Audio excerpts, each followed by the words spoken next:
Tua Tagovailoa, I think he's a shot fighter. I think he's taken too many hits. It's over. It's done. The Dolphins wasted $167 million. Your thoughts? I love Tua. I think he's a great dude off the field. But how do you design a game plan when you're terrified of your quarterback getting hit in the head? Like, I don't know how. It's still a physical sport, right? It's still tackle football. And some of the hits that he's taken, I mean, weren't even that bad. But he's at a point in his career now where he's taken so many, you wonder if the next one could be your last. I still think he could put up big numbers. I think there's a fracture in that locker room. Like, I was down there the last 2 seasons. I've done some training camp reporting for them for Sirius XM. And 2 years ago, there was this kind of rekindled confidence. Even though they lost in the playoffs to Kansas City, they were talking about embracing it, and they were going to show people they were this tougher team that could win in the cold weather, and they were going to silence all their critics. And then last season kind of falls apart. Tua gets hurt again. And then at the end of the season, Tyreek says, "Get me out of here." And he's pretty public about it. And it plays out not so great. Mike McDaniel takes criticism. Maybe he's a little too player friendly, which I agree with. I think he is too player friendly. I think you can't be, it's like parenting. As a parent, you can't be your kid's best friend. You have to be the parent. And as a coach, you can't be the player's friend. You have to be their coach. And I think that line has been blurred somewhat. And so when I went back down there this year, I asked Tua about Tyreek, and it was a very lukewarm answer. He's like, no, there's damage that's been done. It needs to be repaired. Mike McDaniel he's got sort of this philosophical approach that's very kind of new agey when he talks about the sport. And he talked for about 3 minutes straight, and I still didn't really get an answer of how this team was going to be tougher. So I think you're starting to see the beginning of the Mike McDaniel and Chris Greer era. And in hand, it might mean the end for Tua, because as a new coach want to inherit a quarterback who's sure he may be gifted, but again, you have to game plan specifically around his head injury. I think that could get ugly in Miami as we're moving forward. Yeah, I don't. He's no threat to run anymore, and he was inaccurate against the Colts. I'm done with Tua, and I like it. Great kid, everything he stands for, love him. How you made an interesting point though about he and Tyreek Hill's relationship. Help me and us understand. Like, I just sit there and go, okay, Tyreek said something stupid. He's a diva wide receiver. Receivers say stupid things, but he's still the fastest guy on the field. Let me just throw him the football. What level of trust do I need to have? The guy runs by, everybody's wide open. Just, I could care less whether he's a good guy or not. He makes me look good. I'm just going to throw him the football. What deeper level of relationship do they need than that?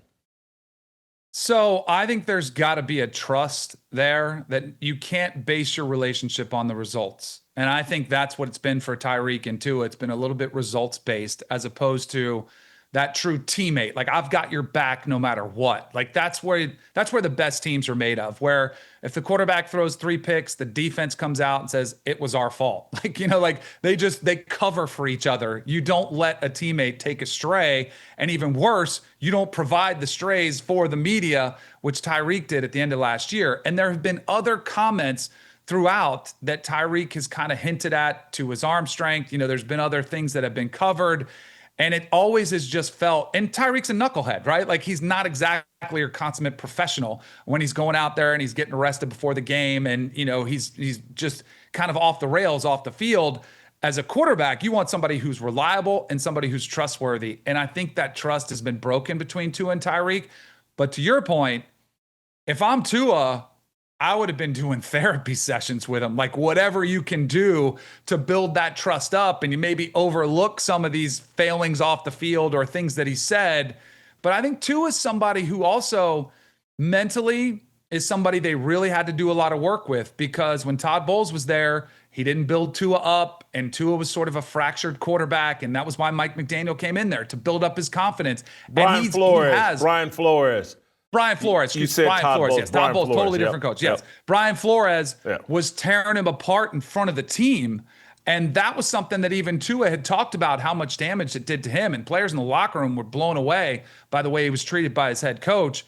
And so that's somebody who I wonder if there's been trust issues before with his head coach, and now he doesn't really trust his best wide receiver.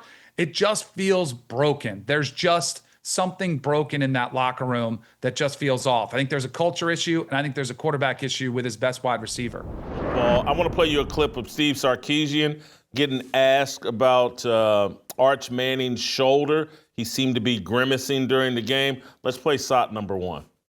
Arch Manning seemed to be having some throwing pains by the According to fourth who? quarter. Arch? Arch said that to you? No. Oh, according to who? It just looked like he was. He doesn't have any. Is there an explanation to why it looked like that? I don't know. I've never filmed any of you guys when you're using the bathroom, so I don't know what faces you make when you're doing that. In the middle, Roger. Sark, you talk. Danny, I do think when I watched Arch Manning this past weekend, I was not impressed with his arm strength. I'm not someone that's ready to jump on the bandwagon after he clowned San Jose State. Your thoughts, is Arch Manning healthy? What do you think about the way Sarkisian handled that question?